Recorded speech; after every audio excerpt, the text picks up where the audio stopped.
नमस्कार दोस्तों। आज हम लोग आप जान रहे हैं कि हम लोग बायो डिस्कस कर रहे हैं आपके साथ क्लास 12th का।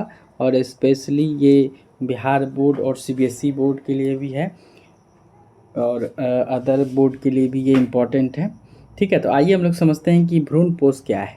भ्रूण पोष, जिसको इंग्लिश में एंडोस्पर्म बोलते हैं, वो क्या है। तो भ्रूण पोष की मैंने परिभाषा पहले दी है, उसके बारे में बताया है कि भ्रूण पोष वह पोषक तत्व है। एक्चुअली में भ्रूण पोष क्या है। भ्रूण पोष का मतलब जो होता है वो होता है भ्रूण को पोषक, मतलब भ्रूण को भोजन देना।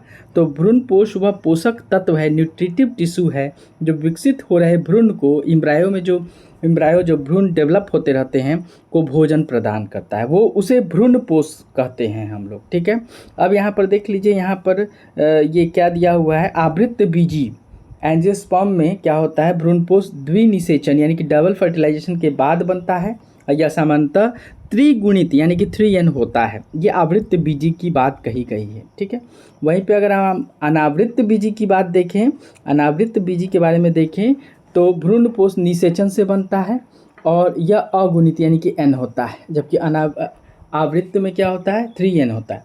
अगर उदाहरण देखें भ्रूणपोष वाले एंडोस्पर्म बीज के बारे में देखें तो मक्का इसका उदाहरण है, गेहूं है, धान है, नारियल है, ये सभी क्या है, इसके उदाहरण है। याद रखने की सबसे आसान जो ट्रिक है वो है कि भ्रूण पोष जो है, मैंने आपको बताया है कि भ्रूण पोष का मतलब होता है भ्रूण का भोजन। ऐसा ही याद रखेंगे। भ्रूण पोष एक्चुअली में क्या होता है कि जो भ्रूण पोष यानी कि पोषक भी बोलते हैं, तो भ्रूण का पोष मतलब भोजन।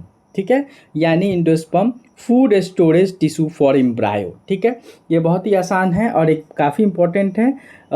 ये आप आसानी से याद रख सकते हैं। बहुत छोटा सा टर्म था लेकिन काफ़ी इम्पोर्टेंट टर्म है आपके आने वाले एग्जाम के लिए।